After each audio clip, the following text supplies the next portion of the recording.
Arkadaşlar merhaba, kanalıma hoş geldiniz. Ben İlker. Bugünkü videomuzda sizlere gerçekten çok fazla soru aldığım ve artık bunu çok detaylı bir şekilde anlatma ihtiyacı duyduğum sezonda life skill, sezonda gelişim ve sezonda maksimum güce nasıl ulaşabiliyoruz?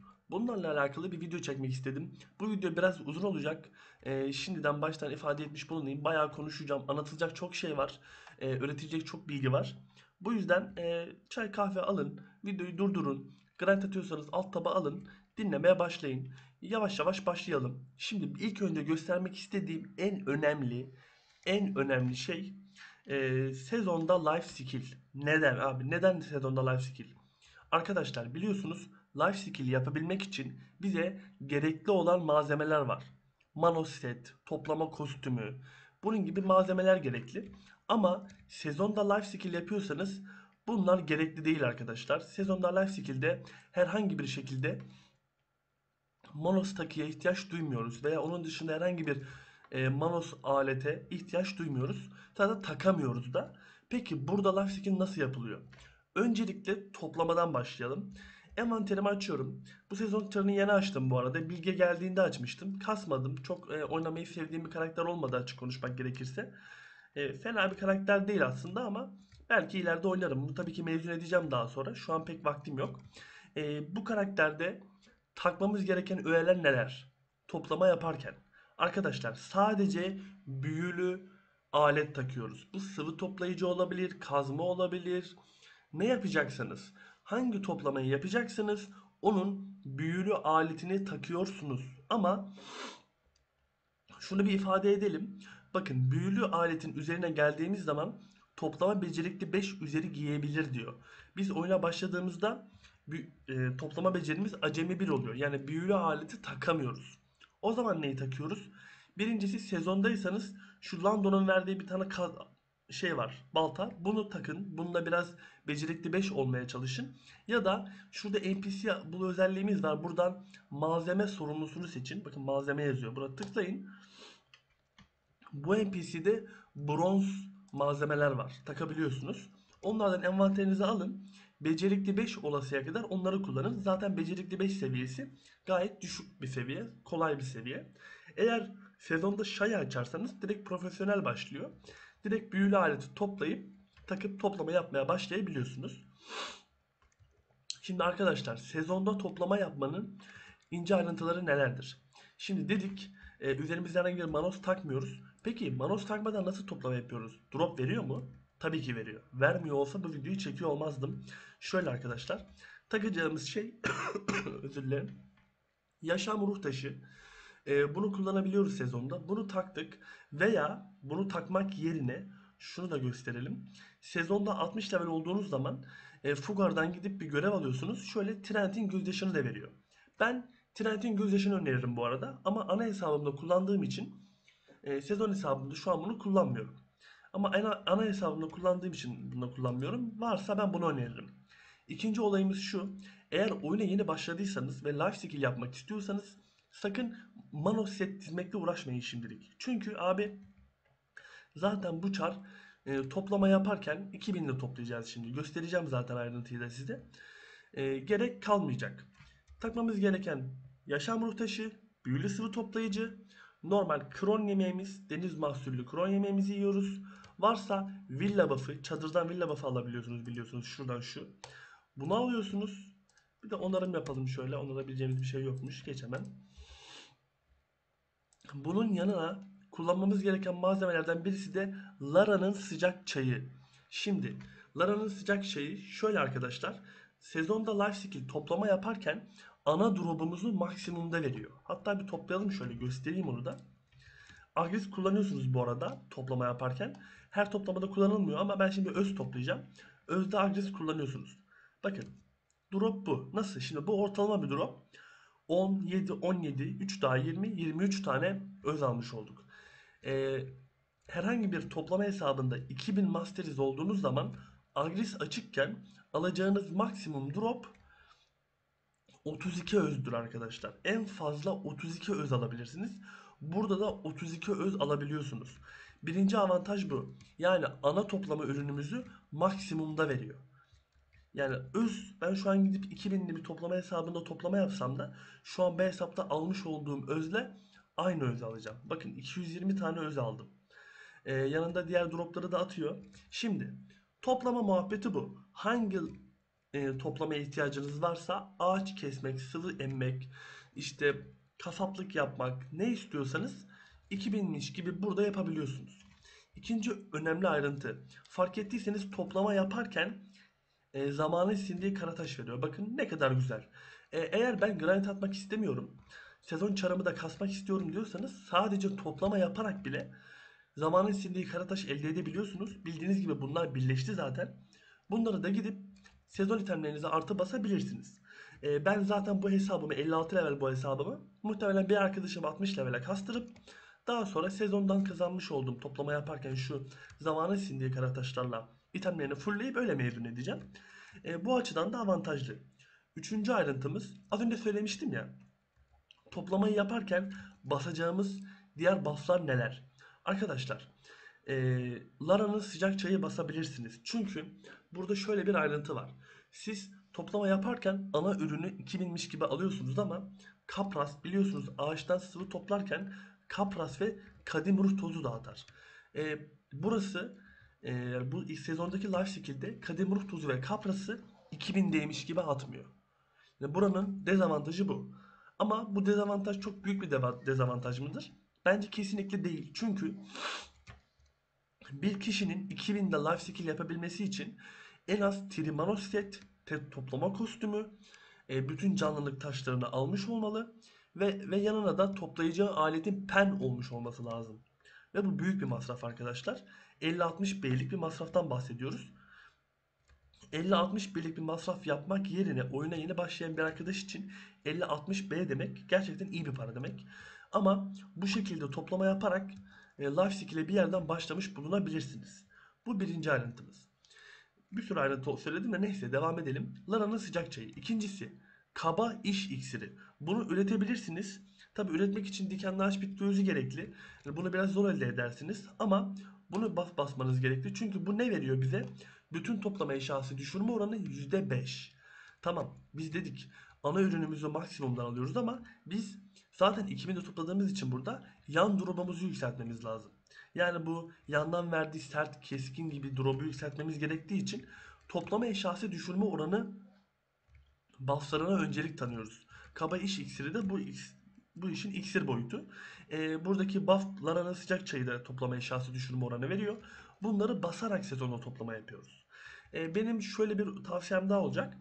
Sezonda toplama yaparken agres kullanın. Eğer grind atıyorsanız grind'da agres gerektirmeyen slotları tercih edin. Ve sezonda toplama yaparken agresinizi toplamada kullanın. Bu önemli bir ayrıntı benim için. Çünkü parası az değil arkadaşlar. Şimdi parası noktasına da geleceğim. Ve son kullanacağımız itemden bahsetmek istiyorum. Dedim ya size yaşam ruh taşı, büyülü sıvı toplayıcı basıyoruz, kullanıyoruz. Ama zırh. Arkadaşlar istiyorsanız gümüş işlemeli sezonda takabiliyorsunuz. Gümüş işlemeli. Bakalım hemen. Bakın şöyle gümüş işlemeli zırh setleri var. Bunlar herhangi bir yaşam puanı vermiyorlar. Bunların verdiği drop bak, artı 5'ini bulamazsınız da minimum artı 3 olarak tercih edebilirsiniz. Artı 3'ü ucuz 200'e sipariş atın gelir. Nedir bunun verdiği drop bize? Toplama exp %20. Arkadaşlar durum şudur ki sezonda toplama yaparken toplama exp yüksek alıyorsunuz. Normalden yüksek alıyorsunuz. Hem sunucu buff'ı oluyor. Bakalım var mı? Evet var bak sunucuda yaşam buff'ı var. Siz burada toplama eşyası düşürme oranı pardon toplama exp'e özen gösteriyorsunuz. Daha yeni başladınız. Toplama leveliniz çok düşük. İleride sezondan hesabınızı mezun ettiğiniz zaman 2000 kepini almanız gerekli. 2000 kepini almak için de tabii ki seviye gerekli. Bu açıdan gümüş işlemeli toplama kostümü kullanabilirsiniz. Ben niye kullanmıyorum? Zaten bu benim ana toplama hesabım değil. Çünkü ben bunda toplama yapmadığım için gerek görmüyorum. Bu da şöyle bir bilgi olmuş olsun. Şimdi gümüş işlemeli sırların hepsine takabiliyorsunuz bu arada. Kimya, aşçılık, avcılığın yok pardon. İşte ticaret ne yapıyorsanız gümüş işlemeli zırhını kesinlikle kullanın sezonda. Ve 2000'de toplayarak kendinize bir ek gelir elde etmiş olun. Bunun yanı sıra arkadaşlar şöyle bir ayrıntımız da var. Sezona başlamış bir arkadaşa ben şunu asla söylemiyorum. Sakın grind atma, sadece life skill yap. Olmaz. Yeni başlayan bir arkadaşın sadece life skill yaparak hesabını düzgün geliştirmesi pek mümkün değil. Sizin bu işi koordinasyonlu ve entegreli bir şekilde yapmanız lazım. Peki nasıl? Şimdi oyuna girdiğiniz zaman ilk yapmanız gereken şey zaten oynayacağınız sezon karakterinin bütün ana görevlerini bitirmek olsun. Buradaki ana görevlerin tamamını bitireceksiniz. Ben bu çarı oynamayacağım için yapmıyorum. Ana görevleri bitirdikten sonra sizin enerjiniz ve katkınız artık belli bir seviyeye gelmiş olacak. Ana görevin yanında yapmanız gereken ikinci görev serisi de macera günlükleri arkadaşlar. Macera günlükleri sezonda maksimum güce erişebilmemiz için gerekli olan buff'ları bize veriyor. Bende hepsi yapılı değil. Igor Baltalı bitik. Şunlar yarım yamalak duruyor. Hani hepsini bitiremedim ben de. Bunları ben de yapacağım yakın zamanda. Şu an çok fazla ihtiyacım olmadığı için yapmadım. Ama yapacağım. Yapmanız gereken birinci öncelik ana görevleri bitir. Bütün günlükleri bitir. Bu işi yaptıktan sonra ortalama olarak 300 katkı, 250-300 enerji gibi bir enerjiye ulaşmış oluyorsunuz. Daha sonra grind atarak para kazanmaya başlayacaksınız ve enerjiniz dolduğunda grind atıyorsun, enerjin doldu. Dolduğu gibi büyülü sıvı toplayıcını takıyorsun. Hangi bölgede grind atıyorsan o bölgenin en yakındaki toplama slotuna gidip toplama yapıyorsun ve kendine bir gelir sağlamış oluyorsun. Şimdi buradaki gelir durumuna gelelim. Arkadaşlar, sezonda toplama yaparken 2000'le ve agresif bir şekilde toplama yaparsanız e, ortalama 20.000 tane ana ürün alıyorsunuz. Yani 20.000 tane öz toplayacağım ben. Burada tabii bir saatlik toplamadan bahsediyorum. 250-300 enerjiye bir saat toplayamayabilirsiniz. Bunun için şöyle bir yol izleyeceksiniz. Grind attın, enerjin full. Toplama slotuna geldin. Pazardan enerji toniği alıyorsun. Şimdi bu enerji toniği bakalım hemen. Enerji toniği sürekli olarak pazarda bulunan bir şey değil de sürekli siparişte olur. Çünkü şu an benim size anlatmış olduğum yöntem yapılıyor zaten. Buradan buna 100 tane sipariş ver. 500'em olduğuna bakma. Gözünü korkutmasın. Bu 100 tane aldığın bu pot sana dünyanın parasını kazandıracak. Acıma yani ona. Oyunun etkinliklerle verdiği bütün potları da envanterinde beklet. Yani bunları grind attıktan sonra enerjin boşaltmaya gideceğin zaman böyle slotu dönüyorsun ya. Bak enerjim mesela benim maksimum 421. 225'e düşmüş. Şu an ben sezonda oynayan yeni bir oyuncu olsaydım hemen enerji potunu basacaksın. Enerjin bitesiye kadar enerji potunun bekleme süresi geldiği gibi basıyorsun. Yani çünkü burada uzun süre toplama yapabilmek için enerjin dayanmayacaktır ve sürekli olarak enerji potuyla desteklemen lazım hesabını. Enerji potuyla destekleyerek devam ediyorsun, toplama yapıyorsun. Bu yöntemle saatte 20.000 tane ana ürün toplayabilirsin. Şimdi 20.000 ana ürünün fiyatına bakalım. Mesela 20.000 tane diş budak bitki özü topladığını varsayalım. Diş budak bitki özü şu an 21k. 20.000 tanesi 400M yapar. Abi 400M. Şimdi bu videoyu izleyen bir eski oyuncu varsa veya gelişmiş bir kişi varsa direkt şunu söyleyecektir.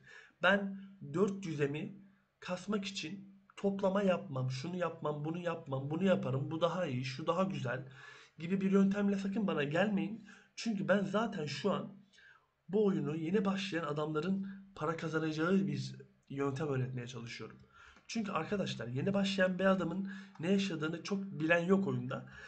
Görüyorum, klanımızdaki arkadaşlarımızı görüyorum. Gidip grant atıyorlar. Saatte 300M 400M kastıkları grant slotlarında gelişmeye çalışıyorlar. Tabii ki ilk başta o kadar para kazanarak gelişeceksiniz. Ama elinizde böyle bir imkan varken bunu da kullanın. Bakın 20.000 tane ana ürün demek 400'den para demek. Bunun yanında size sert, keskin, onu bu şuyu da atıyor. Bunlarla 500'den 600'emi görüyorsunuz. 500-600'den de bence ciddi bir para sezonda oynayan biri için. Aynı zamanda ileride yapacağınız life skill'in altyapısını oluşturuyorsunuz. Çünkü bir yandan da ESP kasıyorsunuz.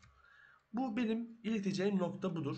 Sezonda life skill ile alakalı. İkinci olarak da yan life skill'leri önereceğim. Şu olacak. Avcılık. Burada Marne tüfeği takabilirsiniz. Yani yeni bölgeye gidip avcılık yapabilirsiniz. Şunu takabilirsiniz. Usta avcılık silahı da takabilirsiniz. Onları çok öneremeyeceğim. Çünkü yavaş para veriyorlar. Çok verimli değiller benim bakış açıma göre. Benim size önerim grind ve toplamayı entegreli bir şekilde yapın. Grind ve toplamayı sürekli olarak yapın. Şimdi grind ve toplama yaparken şimdi toplama yaparken burada bir de eser takacağız arkadaşlar. Eser önlerime de geçeyim. Onu da arkada eser kombinasyonu sayfasını açtım. Şu sayfadan göstereceğim. Toplama yazalım şöyle. Arkadaşlar bir tane eserimiz var. Zaten oyundaki bütün arkadaşlar, toplama yapan arkadaşlar bu eseri kullanıyor. Ben de sizin bunu kullanmanızı önereceğim. Esneyen kirpi kombinasyonu. Şimdi bu esneyen kirpi kombinasyonu bize neler veriyor? Bütün toplama eşyatı düşürme oranı %10. Mükemmel. Toplama x %10. Mükemmel. Toplama becerisi +20. Şu an için işinize yaramayacak ama sezondan mezun olduğunuz an çok işinize yarayacak bir özellik. Enerji yenileme +1. Bu da kesinlikle çok güzel. Toplama hızı rezalet. O bir şey değil. Burada biz peki bu eser esneyen kirpik setini nasıl yapıyoruz? Arkadaşlar toplama yaparken size şöyle eserler verecek. Toplamadan eserler düşmeye başlayacak. Buradaki yaşam eserlerinin içerisine bu ışık taşlarını takarak bu kombinasyon etkisini alıp eser envanterine takıyoruz. Peki hangi eseri kullanmalıyım? Arkadaşlar toplamada şu an size söylemiş olduğum bu kombinasyonu şu eserin toplama eşyası düşürme oranı veren eser setine eserlerin içine takmanız lazım. İki tane toplama eşyası düşürme oranı veren şu şekilde eser elde ediyorsunuz. Bunları elde edeceğiniz yöntem de toplamadan başka bir şey değildir. Bunu toplama yapacaksınız. Zaman içerisinde gelecek, yani bunu acele ederek alamazsınız.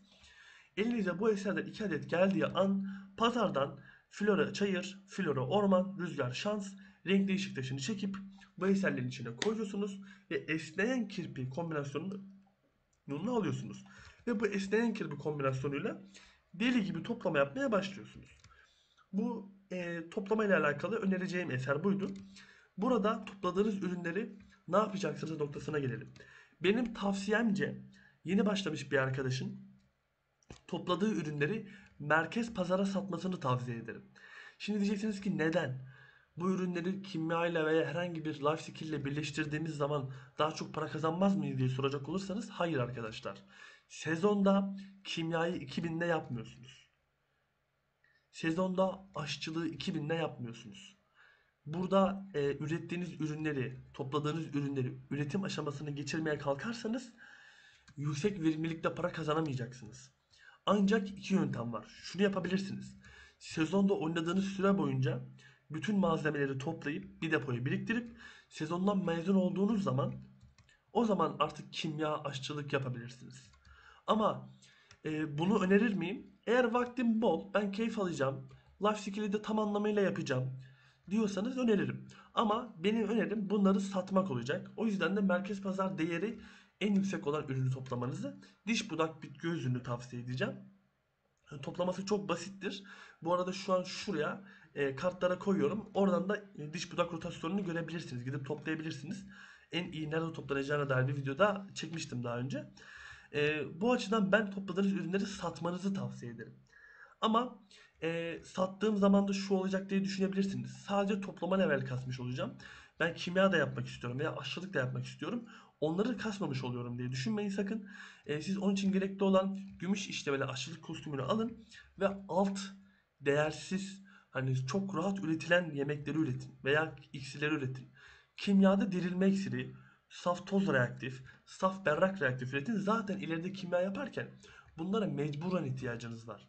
Bunlar da çok kolay üretildiği için, malzemeleri toplamanız gerekmediği için zarar ettirmeyecektir size. Aşçılıkta da içki özü, sirke, e, hurma şarabı, işte bira, kızarmış kuş eti, bu ürünleri üreterek level kasabilirsiniz bir yandan. Topladığınız ürünleri satarak nakit kazanmanızı ben tavsiye edeceğim. Şu an ben çam topluyorum.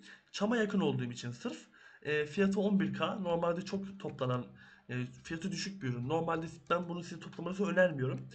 Toplayacağınızı önereceğim malzemeleri de değinip diğer konumuza geçelim. Diş budak bitki özü demiştim. Kertenkele kanı. Kertenkele kanı, bakalım bir fiyatı ne alemde. Evet, kertenkele kanının fiyatı genellikle, bakın her zaman değil, 20K'larda gezer. Bakın pazar kertenkele kanı yığılı. Neden böyle? Çünkü abi kertenkele kanı çok rahat toplanan, çok güzel toplanan, yandan kara kristal veren, bence sezonda en yüksek parayı kazanabileceğiniz toplama spotudur. Hatta kartlara diş budak değil, kertenkele kanının videosunu koyacağım.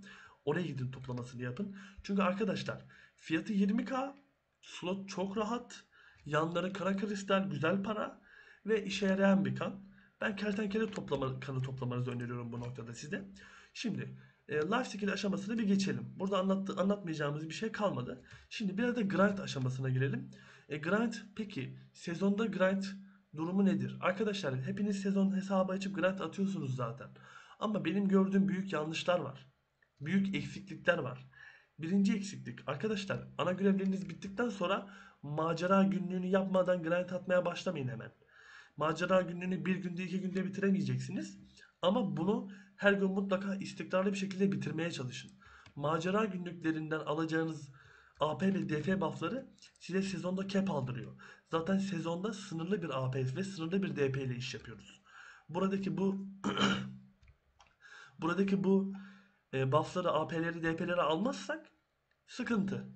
Yani istediğimiz sonuca varamayız. Zaten oyun burada bize alacağımız AP'yi, DP'yi hesaplarken günlükleri de hesaplıyor. Bu birinci iletmek istediğim şey. İkinci iletmek istediğim şey de şudur. Sezonda arkadaşlar 247 kepi, 247 değil 249 AP olabiliyorsunuz normalde. Ama benim size önerim, bir tane küpeyi çıkartın. Bir tane küpenin yerine Bronte'nin yıldırımı takın. Arkadaşlar 2 AP kaybediyorsunuz. 28 isabet veriyor. Kesinlikle çok güzel. Şimdi sezonda döneceğiniz slotlar noktasına geldiğimiz zaman şöyle bir ayrıntı var. Nedir? Siz mesela sezonda poli dönüyor olabilirsiniz. Poli dönerken Bronte'nin yıldırımı takmak zorunda değilsin. Ama ola ki biraz daha dişli bir slota gidecek olursan, ki gitmenizi tavsiye edeceğim zaten. Çünkü az sonra söyleyeceğim bufflarla o dişli slotlara rahat rahat gidebileceksiniz. Ve bence Bronte'nin yıldırımı takın. Çünkü yüksek seviye slotlar isabet istemeye başlar. Tabi eski oyuncular için şu anki cır düzeninde biz pem BS'ler, tet BS'ler bedava verilirken orta seviye slotlarda isabet diye bir şey konuşmuyoruz ama sezon ciğerinde konuşuruz. Sezon ciğerinde isabet gerekli olabilir biraz yüksek seviye slotlar için. O yüzden de size önerim şudur arkadaşlar. Bronte'nin yıldırımı takın. Ana görevleri tamamlayın. Günlükleri bitirin. Daha sonra eser. Aynı şekilde sezonda grind atarken esersiz bir şekilde grind atıyorsanız gerçekten büyük hata yapıyorsunuz. Çünkü size söyleyeceğim şu an 2 tane eser var. Ve benim en çok önereceğim, hatta 3 eser önereceğim. Pardon, 4 tane önereceğim. Gerçekten güzeller çünkü.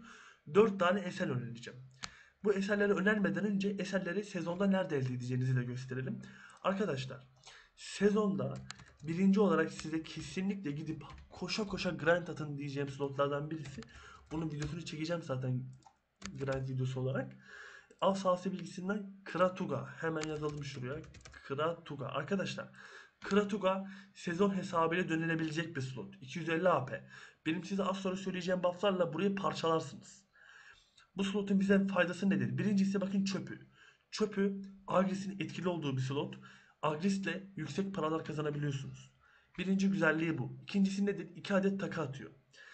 Takıların 2 adet olması güzel bu arada. 90 B'lik ve 80 B'lik takılar bence gayet güzel. Mühürlü falan atıyor. Asıl olan şu arkadaşlar, bakın. Bütün eserleri atıyor. Size burada bir sürü eser ihtiyacınız var zaten. İleride PvP yapacağınız noktaya da geleceğim şimdi. PvP, PvE noktalarında bu eserleri elde etmenin tek yolu ve en kolay yolu gidip Kratuga'da slot dönmek. Sezon hesabıyla dönülebilecek bir slot bu arada. Gidin burayı dönün arkadaşlar. Buradan eserlerinizi elde edebiliyorsunuz. Peki hangi eser kombinasyonlarını kullanacağız grind atarken? O noktaya gelelim. Arkadaşlar şöyle bir level yazalım ilk önce. Çünkü bir tane level exp eser kombinasyonu var. Bu kesinlikle ve kesinlikle her hesapta olması lazım. 750 GR adamda bile olması lazım bunun. Bunun şeyi yok. Kaçışı yok. Dur ya, levelde çıkmadı. Exp yazalım.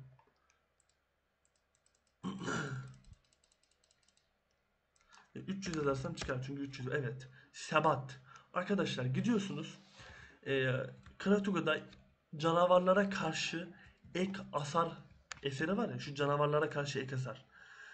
Bundan düşüreceksiniz. Gösterelim bir tane. Bakın canavarlara karşı ek AP artı 6. Gidiyorsunuz. Eserin adı canavarlara karşı ek AP zaten. Gidiyorsun Kratuga'ya. Bu eserden 6 tane, 7 tane, 8 tane düşürebildiğin kadar düşürüyorsun. Ve bu eserden kendine şu setleri yapıyorsun. Birincisi Sebat. İçine 4 tane antik savaş, rüzgarın ışık dışı antik savaş koyuyorsun.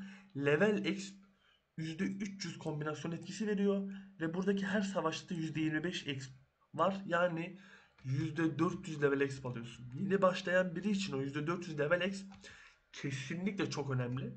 Ve bunu yapmadan kesinlikle grind atmaya başlamayın arkadaşlar. Hemen Krotoko'ya gidin. Elinizde o eser varsa yapın ya da bir şekilde bunu yapın. Bu çok önemli. Bunun yanı sıra takacağımız bundan sonraki eser nedir? Arkadaşlar eşya düşürmeli bir eser kombinasyonumuz var. Ben X slotu kasmıyorum. X aldığım bir slot kasmıyorum dediğiniz zaman şu eser altın el. Arkadaşlar altın el kombinasyon etkisi. Aynı şekilde bunu da canavarlara karşı ek AP veren eserin içine koyacaksınız. İki tane tüy, iki tane şans koyuyorsunuz. Bu bize ne veriyor? Eşya düşürme oranı artı %15. Eğer diyorsan ki ben mesela Kratuga X vermez. Kratuga'da %400 eserini takmayacaksın. Ama Kratuga drop attığı için takı drop'u altın eli takacaksın. Hasarın yetiyorsa tabi. Yeter bu arada. Çok zor bir slot değil. Eğer Miru dönüyorsan %400 level XP takacaksın. Bu da önereceğim ikinci eserimiz. Üçüncüsü, ben slota gidiyorum. Ne level ne level amacım değil. Slot benden çok çok yüksek vuruyor.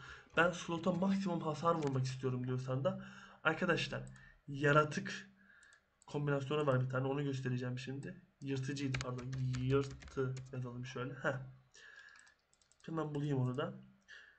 Aynen burada bakın. Canavarlara karşı ek AP 9. Arkadaşlar bu nedir? Bu değil bu arada. Bu değil. Bakalım bakalım.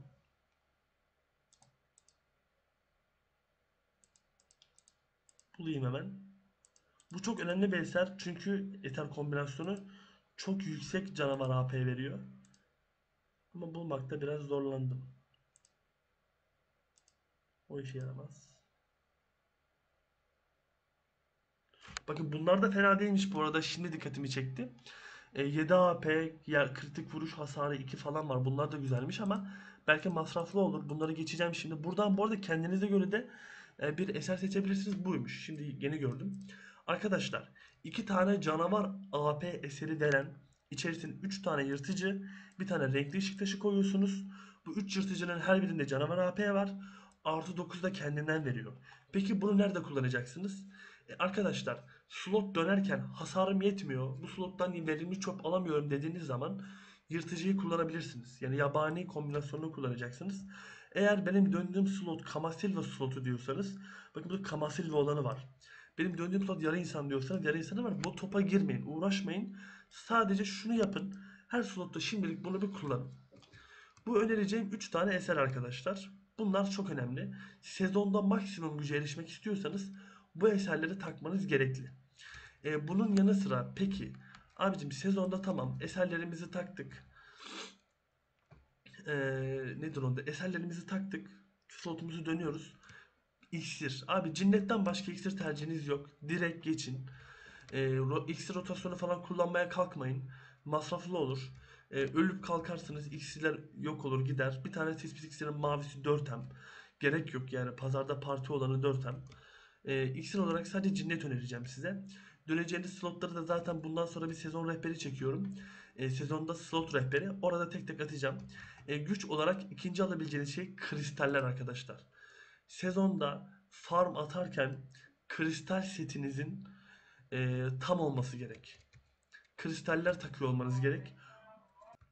Arkadaşlar hemen açtım kristalleri. Videoda mıyım? Aynen. Benim size Discord sayfasından buldum bu arada. Buradan göstereceğim. Benim size önereceğim sezonda grind için kristal seti şudur budur arkadaşlar. Burada ne var abi? Sarı AP kristalleri var. Artı 5 AP verir bunlar. Bir tane engerek, Viper. İki tane uyanmış kristal veren alt silah kristali var. Bu kritik hasar veriyor size. İki tane uyanan ruh. Bunun yanında Ahkrat, iki tane Valor. Bunlar HP ve AP verir. Bu da AP veren bir kristaldi. Bu seti öneriyorum. Neden? Arkadaşlar bu PvE kristal seti. Burada girin mirin yok. Girin falan gerek yok zaten şu an sizin için. Hem pahalı hem de full hasar gitmek biraz daha işimize gelir. Girine para vermektense şu an için. Bu PvE kristal seti kaba hasar arkadaşlar. Burası full AP. Buradan ortalama olarak gizli 50-60 AP alıyorsunuz. 50-60 AP aldığınız bir kristal seti. Burada videoyu durdurup bunları tek tek bakarsınız. Zaten basit yani bunu dizmek. Bunlar çok pahalı kristaller değil. Şunlar 300-400 M civarı. Bir uyanan ruhlar 1.5 B'dir. Ahkıratlar 400 M civarı. Valorlar 300 M 400 M arası değişiyor. Yine hani pahalı tabi de o kadar da pahalı değil. Direkt bu seti öneriyorum. Ee, Sezonda grind ederken şu kristal setini takıp geçin. Başka bir üstüne konuşacağım bir durum yok bunun için. Sezonda dediğin gibi grind ederken o kristal setini kullandın. Eseri taktın. İksir bastın. İksiri cinnet kullanacaksın slotta. Bu saatten sonra alabileceğin iki tane daha buff'ın var. Birisi arkadaşlar sezondasınız belki bilmiyorsunuzdur. Şurada bakın Tapınak Kilise yazıyor NPC Bull'da. Tapınak Kilise'ye tıkladığınız zaman size bir tane en yakın böyle rahip benzeri bir adama götürüyor. O rahipten 10M karşılığında AP, DP ve Level X buff'ı alıyorsunuz 5'er saatlik. Bir de bu buff'ı alacaksınız. Buradan da gidip ona bakarsınız. Diğeri de ev. Abi eşya buff'ı. Bir tane eşyamız var şurada. Şunu da gösterelim. Muhtemelen pazarda bulmanız çok zor olacaktır. Siyah. Leopard herhalde. Ben üretip satıyorum bazen de. Aslan pardon. Aslan bu. Aynen aslan kafası. Aynen bakın arkadaşlar bu pazardan bir tane bundan alabiliyorsanız bundan almak yerine ya da bunu bir düşünü de alabilirsiniz 400'den tanesi. Bu ne işe yarar? Bu 10 dayanıklılıklı yani 10 defa kullanabiliyorsunuz. Her kullanım 3 saatlik buff verir artı 15 AP. Slota gitmeden önce evine bundan bir tane koy. Bu ev eşyası arkadaşlar. Buna Rayleigh etkileşime girince üzerinde gördüğünüz buff'ı alıyorsunuz. Çok kullanılır. Zaten hep durumda gördüğünüz gibi. Sipariş atın bundan. Gelsin bir iki tane. Koyun evinize. Artı 15 AP alıyorsunuz. Şimdi bu artı 15 AP'yi niye öneriyorum? Bir sezonda oynayan bir kişi için bu AP çok mu şart? Çok mu gerekli? Arkadaşlar ben bu videodan sonra size sezonda dönebileceğiniz slotları önereceğim. Yani bazı slotlar biraz güçlü slotlar olacak ama dönülebilen, sezonda verimli olabilen slotlar olacak. Bu bufflara ihtiyacınız olabilecek. O yüzden ben şimdiden söylüyorum bunları. Bunları da yapmanız gerekebilir. Bu arada sıvı toplamayı bıraktım. Oduna geçtim. Bana zaten odun lazım çünkü. Odun topluyorum. Bunun yanı sıra sezonda zaten erişebileceğiniz daha farklı bir güç yok. Eser, kristaller, ne söylemiştim az önce? Eser kristaller, iksir, aynı zamanda ev eşyası ve tapınak buff'ı. Bunlardan başka bir alabileceğiniz doğru düzgün buff yok. Grind olarak da böyle gelişebilirsiniz. Bunun yanı sıra kitap görevlerinden kesinlikle agresiniz yapılmış olmalı. Agres grind'da da lazım oluyor biliyorsunuz. Kratoga önerdim zaten. Biri size Kratoga'da agres gerekli olacak. Agres görevini yapmadan grind atmaktan da para kazanamazsınız. Adam akıllı yani. Gerekli olan slotlarda verimliliği bayağı düşürüyor agres olmadığı zaman. Bunu da bu şekilde eklemiş bulunalım. Üçüncü ekleyeceğimiz şey şimdi Life Skill'den bahsettik. Maksimum güce, grind için maksimum güce nasıl ulaşırız ondan da bahsettik. İşin biraz PvP noktasına girelim. Video 33 dakika olmuş. Tamam devam edelim. Şöyle arkadaşlar. Sezonda zaten çok bir PvP yapabileceğiniz bir imkan kalmadı artık. Sezon arşivi kaldırdılar biliyorsunuz. Sezon arşivi kalktığı için artık sezonda PvP yapamazsınız. Artık slot dönmekten başka bir çareniz yok. Ama benim burada bir iki tane tatlı önerim olacak. Nedir arkadaşlar? Çoğu yeni başlayan oyuncuda gördüğüm bir öneri. Arkadaşlar slot dönerken sezondan çıktınız. Mediath'ta, Arsha'da bir yerde Arsha'da özellikle slot dönüyorsunuz. Biri gelip size tek atıyor. Arkadaşlar moraliniz bozulmasın. Biliyorum moraliniz bozuluyor. Bu ne be kardeşim ya ben yeni başladım ya gibi söylenmelere kapılıp sinir oluyorsunuz. Arkadaşlar Arsha'da birinin size kesmesi çok doğal ve normal bir şey. Yani bunu engelleyemezsiniz. Buna bir şey söyleseniz de söylemeseniz de kesecekler. Açık konuşmak gerekirse Arsha'da gördüğüme ben de saldırıyorum. Neden? Orası PvP sunucusu. Yani oradaki %50 drop rate'in bir bedeli var. O bedeli ödemek istiyorsan oraya giriyorsun. O bedeli ödemek istemiyorsan oraya girmiyorsun. Şimdi şunu diyeceksiniz. Ben yeni başladım. Benim para ihtiyacım var. Benim drop'a ihtiyacım var İlker. Mecburen ben gidip sezonda Arşe'yi dönmek zorundayım para kasmam için. Evet, dönmek zorunda olduğum noktalar var. Çok para kasmak istiyorsun ama bu oyun bir MMORPG bir oyun. Başka insanların da bu oyunu oynadığını ve elinde bir silah olduğu için bir silahla vurmak istiyorlar çok doğal olarak. Tabi Arşe'ye girip vuruyorlar. Burada benim tavsiyem size şu olacak. Arkadaşlar PvP'den kaçmayın. Nasıl kaçmayın? Slotu dönüyorsun. Geldi biri sana tek attı. Seni böldü ikiye gitti. Kalk sen de vur. Abi BDO akıl almaz bir oyun. Neden akıl almaz bir oyun? Öyle bir oyun ki bazı hesaplarla ufacık AP'lerle milletin canını çok yakabiliyorsunuz. Karşıdaki adamı kesmek olmasın amacınız. Ben onu keseceğim. Onu işte o beni kesti. Ben de onu keseyim olmasın. Arkadaşlar Mustafa Kemal Atatürk'ün bir lafı var. Nedir? Ben size savaşmayı değil ölmeyi emrediyorum diyor ya. Yani ben de burada o lafa getirmeye çalışıyorum. Arkadaşlar arşaya girip PvP kazanmaya odaklanmayın. Ölün. Sürekli ölün. Hiçbir şey kaybetmiyorsunuz. Kendinizi savunmayı öğrenin. Haritada birini görme refleksiniz gelişsin. Çünkü 2 sene boyunca PvE yapıp sonra ben ciğer dizip gideceğim PvP yapacağım diyen adamlar gidiyorlar ciğeri diziyorlar. Sonra anlıyorlar ki 2 sene boyunca hiç PvP yapmadığı için 2 sene boyunca hiçbir şey görmediği için dizdiği ciğer güzel olsa bile gidip tek yiyor slot birilerine PvP yaparken. Çünkü bilmiyor ne yapacağını bilmiyor. Klasını oynamayı biliyor, kendini savunmayı bilmiyor. Kendini savunmak sadece klasın özellikleri değil. Klasın Q bloğu, front kartı, klasın mesela süper armorlarını bilmekten başka şey değil tek mesele. Şöyle bir şey de var. Sen mesela slot dönerken ben Archer'da slot dönerken slota vuruyorum. Bir yandan şu map'i o kadar çok izliyorum ki. Çünkü biri bana yaklaştığı saldıracak. Eğer benden önce saldırırsa beni tekler. Çok yüksek bir DP'niz olsa bile karşınızda core AP biri gelirse sizi yere düşürdüğü an buharlaştıracaktır. Ki bende zaten yüksek bir DP yok. Kendinizi savunmayı öğrenmeniz için ölmeniz gerek kısacası. Girin arşaya. Üzerinize chill bufflarınızı alın. Arşada dönerken bu arada slot cinnet basmayın. Cinnet arşada PvP yapacağınız için işinize yaramayacaktır. Dev öz iksiri basın. Bu dev öz iksiri hem PvP'de işinize yarıyor hem de oradaki slotları da vuruyorsunuz sonuçta bununla. O yüzden sıkıntı değil. Arşaya girip dev öz iksiri basarak grind atın ve ölmekten korkmayın. Gelene saldırın, gidene saldırın.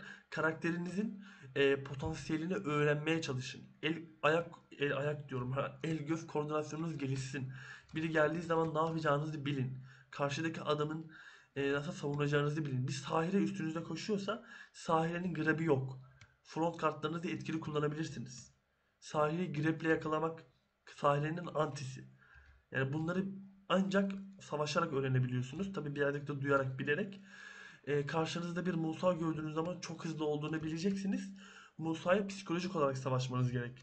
Musa'yı kovalamaya kalkmayın. Bazı Musa'lar var gelir, vurup vurup kaçar. Onu kovalamaya çalışmayacaksınız. Üstünüze geleceği anı hesaplamaya çalışacaksınız. Ve yavaşlatma becerilerinizle onu ilk önce yavaşlatmaya çalışın. CC almaya çalışmayın. Çünkü zaten deşi süper armorlu. Düşmez.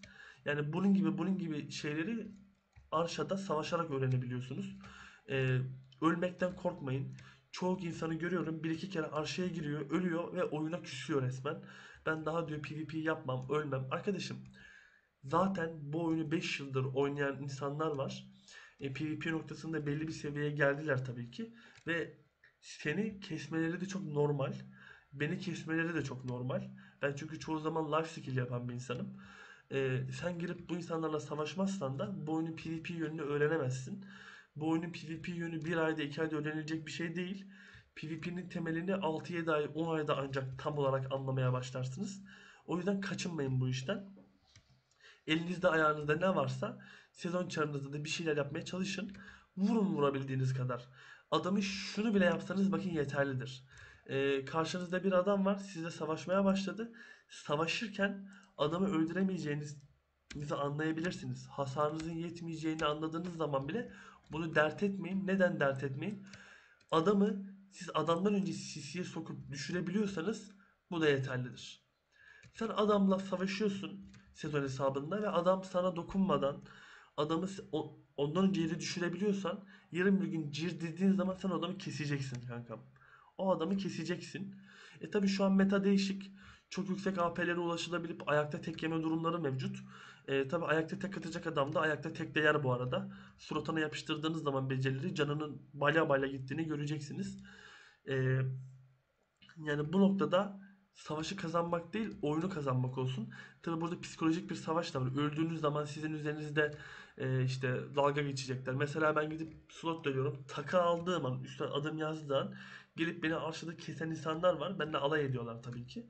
3-4 kişi birden geliyorlar. İşte bazen biz de diş gösteriyoruz. Elimizden geldiğince saldırıyoruz, savaşıyoruz. Ama savaşmaktan çekinmek veya korkmak diye bir şey yok. Bunu görüyorum insanların, yani hissiyat olarak hissediyorum. İnsanlarla PvP yapmaktan çekinen, korkan bir arkadaş çevremiz var. Yani bir kitle var burada. Arkadaşlar bunu sakın yapmayın. Bu bir oyun. Aşağıda ölmenin hiçbir zararı yoktur. Öldüğün gibi kalk, aç PK'yı, 750 cırma adam. Hiç sıkıntı yok. Git yapıştır ağzının ortasına 2 tane beceri. Yere düşür. Yere düşür yeter. Senin öğrenmen gereken şey bu. Karşıda da PvP'nin e, Black Desert PvP'sinde tek bir savaş var aslında benim gözümde. Karşındaki adamı ondan önce düşürmen ve onun seni düşürmesini engellemen. Kendini düşmeye karşı savunman, karşıdaki adamı düşmekten kastım bu arada Steve, CC'lerin herhangi biri. CC'ye sokmaktan bahsediyorum. Bunu başarman gerek. İleride artık dizdiğin gear'a göre işte evasion'larda falan damage yememen, daha az damage yemen, yerden kalktığın boyutların olacak işte. O zaman böyle oyunun daha keyifli bir PvP aşamasına geleceksin. Ama slotta gidip tek yiyorum diye oyuna küsme sakın. Çünkü tek yiyeceksin, biz de yiyeceğiz. Yemek baki. Önemli olan kalkmasını bilmek. Kalkmasını bilin yani. PvP aşamasında çok söyleyeceğim bir şey yok. Sezonda PvP zaten kısıtlı, arşa yok. Arşayı kaldırmaları bence kötü olmadı. Neden kötü olmadı? Tabii çoğu arkadaş şu an bu fikrime katılmıyorlar. Oyuna temelden bakmak lazım. Yeni oyuncu için kötü. Eski oyuncu için iyi. Neden? Eski oyuncu giriyor arşaya, PvP açacak adam bulamıyor. Adam şunu demeye başlıyor. Adam open world oynamayı seviyor. Bir klana bağlı değil. Ben savaşayım edeyim diyor. PvP yapacak adam bulamayabiliyor. Tabi şöyle tipler de var. 750 cihri yapmış, gidiyor polede adam kesiyor. Onlara da bir şey demiyorum yani. Karakterini diziyorsun. Karakteri diziyorsun 750 cihir. Kendi dişinde git rakiplerine saldır. Onu da görüyoruz ama yapacak bir şey yok. O işte bu oyun sonuçta open world. Kuralların olmadığı bir dünya. Bu noktaya gelmiş bulunduk. Bir de şu, aynı bakın. Bu konuya değinmek istiyorum. Arkadaşlar, oyunda şöyle bir algı var. Slot vs atacaksın. Slot vs muhabbeti var. Şimdi ben buna değinmek istiyorum. Slot vs yıllar önce bir racondu. Neden bir racondu? Sen karşındaki adama slot vs teklif ederdin. Eğer karşındaki adam kabul etmezse klan savaşı açardın klanına. Sonra o adam istese de istemese de seninle PvP yapmak zorunda kalırdı. Hatta savaş açtığınız için klanındaki diğer arkadaşlar da bu savaştan etkilenirdi ve Slot vs'yi kabul etmek zorunda kalırdı. Zorunda kalırdı ve ederdi. Arkadaşlar artık böyle bir şey yok. Yani Slot vs'yi kabul etmemek diye bir şey herhangi bir şey değildir. Slot vs kabul etmemek ayıp bir şey değildir. Ben üzerimde tuğla set varken gidip slot vs kabul etmek zorunda değilim. Eğer varsa cesaretin açarsın PK'nı. Çıkartabiliyorsan çıkartırsın slottan. Onun dışında zaten çıkartamayacaksın. Çünkü beni 2 defa keseceksin. X'i karma olacaksın. Slota kestirmeye çalışacaksın gibi şeyler. Artık orası 2 kişinin mücadelesine kalmış olacak. E, Burada demek istediğim muhabbet de budur. Gidip üzerinizde 750 GR skoru aldıktan sonra gidip sezon hesabıyla aşağıda sezonun üstüne kafa takmış 261 level kutumlu hesaplardan slot vs isteyip de vermeyince onları grifleyeceksiniz tabi, ama grifte atın. Ama küfür etmeyin arkadaşlar. Slot vs atmak zorunlu bir şey değil. Biz yıllar önce zaten şu korkuyla atardık. Nedir? Mesela yıllar önce bizim bildiğimiz güçlü klanlar vardı. Ben yıllar önce de bu arada slot vs'yi klana göre atardım. Bakardım karşımdaki adak bizim yıllar önce bildiğimiz güçlü klanlardan biri. Mesela bu oyundaki eski klanlar kimlerdi? Bizim yıllarımızda oynadığımız zamanlarda işte ben şeyde oynuyordum bu arada. Yani çok fazla oynamadım tabi de. TNB diye bir klan var. Şu anda da var. Belki biliyorsunuzdur. Orada biraz oynamıştım. PvP'yi orada biraz yapmıştım. Oyunda Versus vardı. Void vardı. İşte e, öyle klanlar vardı. Hala bazıları devam ediyor. Gördüm. Black Banner falan filan. Çok eski klanlar bunlar. Ben bu adamları gördüğüm zaman slotta derdim ki slot VS'sini kabul etmek zorundayım. Etmezsem klan savaşı açacak. Hem beni rahatsız edecek hem klanındaki insanları rahatsız edebilecek potansiyeli de sahip bunlar derdim. Ama şu an öyle bir şey kalmadı. Şu an savaşı açabilir olsak bile, eski sistemde olsa bile, hani ben burada slot dönerken biri gelip durduk yere bana savaş açabiliyor olsa bile arkadaşlar klana bakacaksınız. Klan, öyle her önünüze gelen klandaki adamla slot vs atmayın. Çünkü adam 10 kişilik klan kurmuş. Herhangi bir oyunda yetkinliği yok. Herhangi bir söz sahibi değil. Herhangi bir gücü yok. Slot vs atmak istiyor. Kabul etmiyorsun sen de. Sonra seni griflemeye başlıyor. Küfür ediyor. Bak, griflesin, sıkıntı yok. Oyunun bir içeriği bence bu. Ama küfür etmeyin. Küfür olacak. Küfür olmaz. Çünkü slot vs atmak zorunda değilim. Açarsın PK'yı. Çıkartabiliyorsan slottan çıkartırsın. Üzerimde tuvala set varken gidip de senin Pendebon'la, BS'lerinle mücadele edemeyeceğim çok açık benim. Ben bu slotu dönmek istiyorum. Tabi gerçek dünyada olduğu gibi güçlünün kazandığı bir dünya. Nasıl? Güçlü olan kazanır. Ben ciğerimi dizmişim, bu slotu dönmek istiyorum, kazanmak istiyorum diyorsun. Seni de anlıyorum. Ben mesela Ko oynadım yıllarca. Ko'da CZ'ye gittiğimiz zaman kimse kimseye racon kesmiyor. Güçlü olan kafayı kopartıp geçiyor yani. Herkes biliyor bunu. Burada da durum normalde e, adil bir oyun olacak olsa böyle olması gerek. Ama adil bir oyun mu bu oyun? Bence yine de adil. Yeni başlayan adamları ürkütmemek lazım biraz da. Adamı korumuş yani. Sonuçta bu adam da slot dönmesi gerek. Arşa'da zaten sen slotu ele geçirmek istiyorum, ciğerime gücüme güveniyorum diyorsan gir Arşa'ya takıl. 1000 tane PvP atarsın. Gir Arşa Ork'a, sabah akşam PvP at yani. İstediğin kişiyle slot vs at.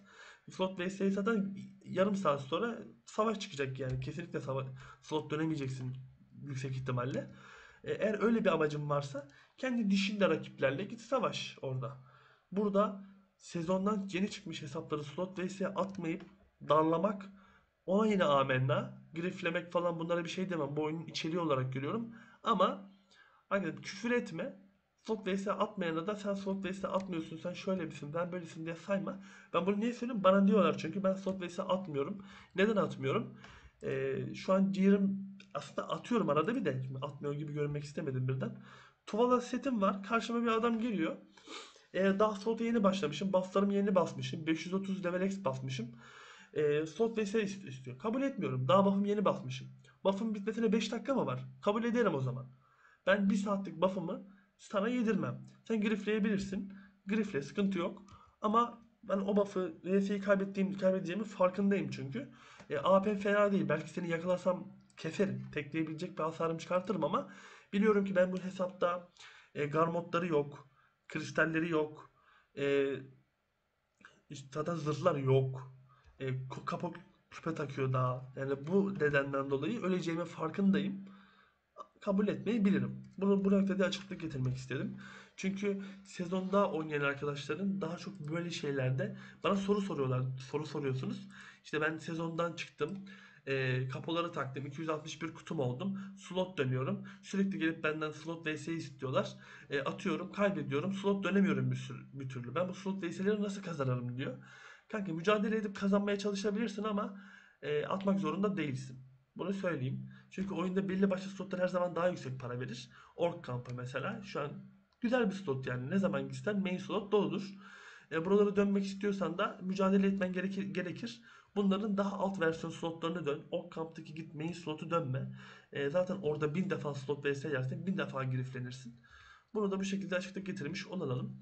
Lafı çok uzatmayalım. Video bayağı 50 dakikalık bir video olmuş. Biraz sohbet niteliğinde olsun istedim. Bilerek tam bir saate çektim videoyu da. Grind atan bir adam bir saat grind atıyor ya genelde. Oradan bu videoyu alt tabda dinlesin istedim. Bunun dışında da söyleyeceğimiz bir şey kalmadı arkadaşlar. Hepinize çok teşekkür ediyorum. Sezonda life skill, sezonda grind, sezonda maksimum güç, bu yollarla erişebiliyorsunuz. Bunun dışında farklı yapabileceğiniz bir şey yok. Farklı kayda değer bir şey yok. Ee, Dinlediğiniz için, abone olduğunuz için teşekkür ediyorum tekrardan. Hepinize iyi günler, iyi oyunlar diliyorum. Sağlıcakla kalın, hoşça kalın.